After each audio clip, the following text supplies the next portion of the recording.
मध्य प्रदेश में smart city का काम मुख्यमंत्री शिवराज सिंह चौहान के विजन और प्रदेश सरकार के प्रयासों से तेजी चल रहा है। इसी कड़ी में इंदौर में तेजी से विकास कार्य हो रहे हैं।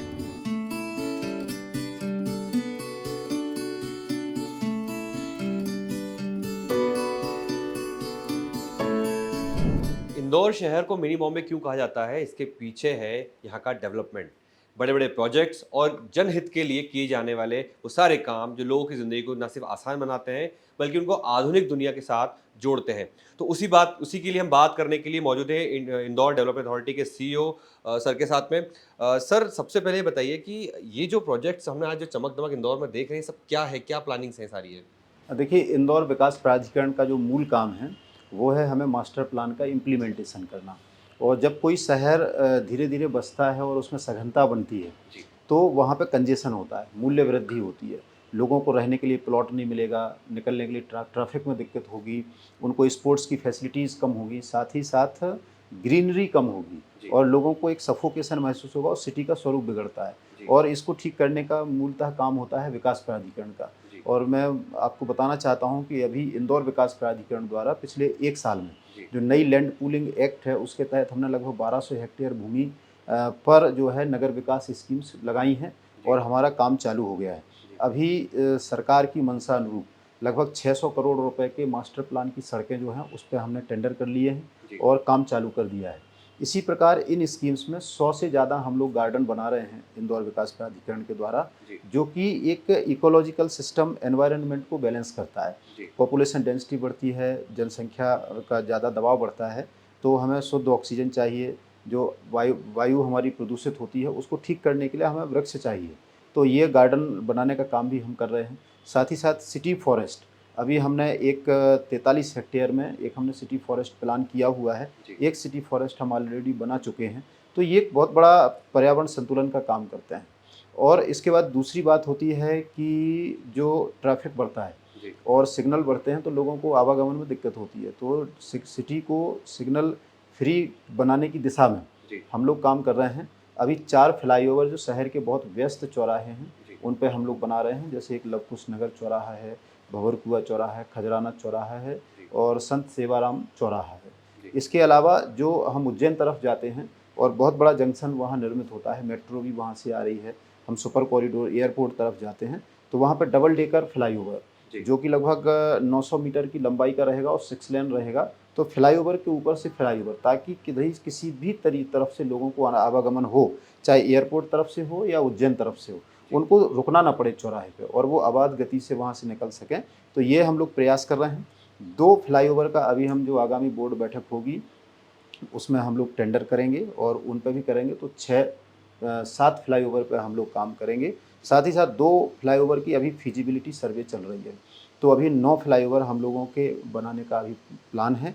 इसी प्रकार से हम लोग शहर में किस प्रकार से बहुत अच्छी खेल सुविधाएँ, फैसिलिटी हम दे पाएँ, तो इसके लिए एक इंटरनेशनल लेवल का स्विमिंग पूल हमारे द्वारा बनाया जा रहा है, जो बन के लगभग 95% कंप्लीट है।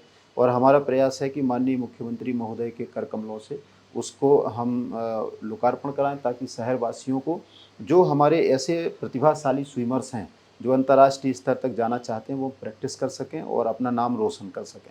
उसके ठीक बगल में 3 एकड़ की एक भूमि है, वहाँ पे हम लोग जो इंडोर गेम्स होते हैं, जी। जैसे कि टेबल टेनिस है, आर्चरी है, शूटिंग कॉम्पिटिशन है, इस प्रकार के हम लोग गेम्स वहाँ डेवलप करेंगे। बगल में हम 6 टेनिस कोर्ट, साथ ही साथ जो बाहर से प्रतियोगी आते हैं, जी। उनके लिए रुकने के लिए गर्ल्स और बॉयज़ के लिए अलग-अलग हम एकोमोडेशन रूम वहाँ बनाएँगे। तो एक कंपोजिट स्पोर्ट्स कॉम्प्लेक्स वहाँ होगा। साथ ही साथ शहर में अलग-अलग जगह पर ऑडिटोरियम की आवश्यकता लगातार पड़ती है।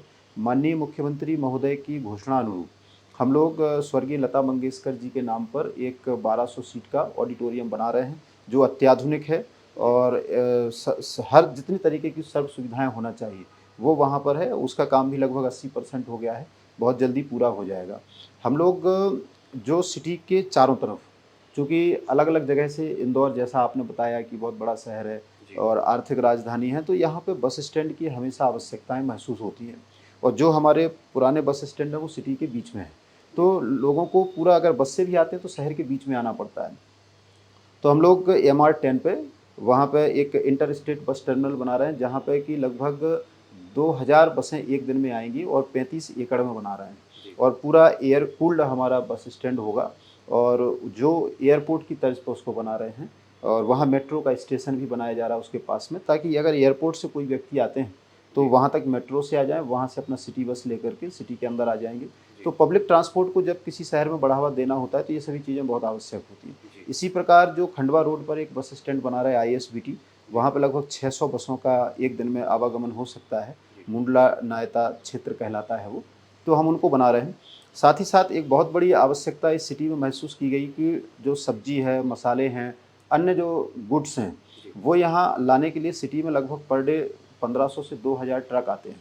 और हमारे शहर की रोड्स जो होती हैं वो उसके लिए डिज़ाइन नहीं होती हैं कि 10 टन 15 टन माल जो है उसमें भर करके सिटी में आएँ। जी। तो इससे एक तो पॉल्यूशन बढ़ता है, ट्रैफिक कंजेशन होता है, आवाज़ नॉइज़ पॉल्यूशन होता है, और हर तरीके से दिक्कत होती है सिटी में।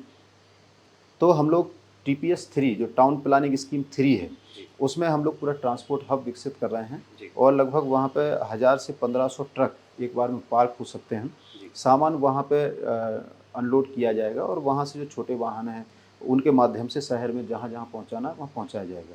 तो कुल मिला के उद्देश्य ये है कि एक सिटी का होलिस्टिक डेवलपमेंट हो, साथ ही साथ हम शहर के बाहर जो हमारा मास्टर प्लान का एरिया है, हम उसको डेवलप करें, ताकि जो रेट जो प्लॉट्स या रेसिडेंशियल एरिया है, कमर्शियल एरिया है, उसके मूल्य को भी नियंत्रित करने का काम विकास प्राधिकरण का होता है। तो हम लोग उस दिशा में काम कर रहे हैं। एक और माननीय मुख्यमंत्री महोदय की मंशानुरूप, उनके निर्देशानुसार हम लोग एक सीनियर सिटीज़न सेंटर की बिल्डिंग बना रहे हैं। जी। उसमें एक थीम ये रखी गई है सोशल सिक्योरिटी की। जी। जो वृद्ध माँ-बाप होते हैं, उनके बच्चे यदि यदि वर्किंग हैं, बाहर चले जाते हैं तो वो अकेले रहते हैं और अपने आप को एकाकी महसूस करते हैं। तो उनको एक सोशल सिक्योरिटी देने के लिए, साथ ही साथ एक अच्छा फैमिली एटमॉस्फेयर देने के लिए, एक हम लोग 4 मंजिला एक बिल्डिंग बना रहे हैं। जी। वहाँ पे वो रह सकते हैं, 2 बीएचके फ्लैट हैं। उनके लिए वहाँ मेडिकल फैसिलिटी, घूमने के लिए पार्क की फैसिलिटी, रीडिंग कॉर्नर इत्यादि वहाँ रहेंगे। और उस तरीके के एक जैसे लोग रहेंगे तो एक दूसरे के साथ वार्तालाप करना, घूमना, तो एक अच्छा जो रहता है, कहना चाहिए कि एक हेल्दी एटमॉस्फेयर क्रिएट करने का काम हमारे द्वारा किया जा रहा है। इसी प्रकार शहर में आईटी की डिमांड बहुत ज़्यादा बढ़ती जा रही है, और हमारे यहाँ स्टार्टअप्स का काफ़ी इनिशिएटिव्स इस सिटी में हुआ है। तो इंदौर विकास प्राधिकरण के द्वारा ये प्रयास किया जा रहा है कि इनको बेहतर सुविधाएँ मिलें। तो आईडीए द्वारा 2 इसमें व्यवस्थाएँ की हैं, 2 प्रयास कर रहे हैं। एक तो हम जो हमारा सुपर कॉरिडोर है, वहाँ 22 एकड़ भूमि पर हम लगभग 27 मंजिल बिल्डिंग का एक स्टार्टअप पार्क बना रहे हैं, जी। जिसकी कॉस्ट जो है 450 करोड़ रुपए है। इसका हमारा टेंडर होने वाला है, डिज़ाइन बन गया है, कंसल्टेंट हमने नियुक्त कर लिए हैं। साथ ही साथ एक 6000 स्क्वायर फीट का इंक्यूबेशन सेंटर जो छोटे स्टार्टअप्स होते हैं, उनके लिए हमने बना के तैयार कर लिया है, और संचालन के लिए एजेंसी हम नियुक्त जैसे ही हमारी होगी, लोगों को वो सुविधा भी मिल जाएगी। तो कुल मिलाकर के जो इस शहर विकास के लिए होना चाहिए, वो आईडीए द्वारा प्रयास किया जा रहा है। तो बहुत-बहुत शुक्रिया सर बात करने के लिए। तो आपने देखा किस तरीके से शहर को दुनिया के किसी भी विकसित शहर के रूप में बनाने के लिए कैसे प्रयास किए जा रहे हैं। किस तरीके से पूरी तरीके से जो अत्याधुनिक जो खेल की सुविधाएँ दी जानी चाहिए, वो शहर को दी जा रही है। और आप सर ने ये भी बताया कि कैसे ट्रांसपोर्ट सिस्टम को बेहतर बनाने के लिए आईएसबीटी का एक बहुत ही बड़ा प्लान तैयार किया जा रहा है। तो आज के लिए इतना ही, हम फिर आपसे जुड़ेंगे नए विषय के साथ में। बहुत-बहुत शुक्रिया।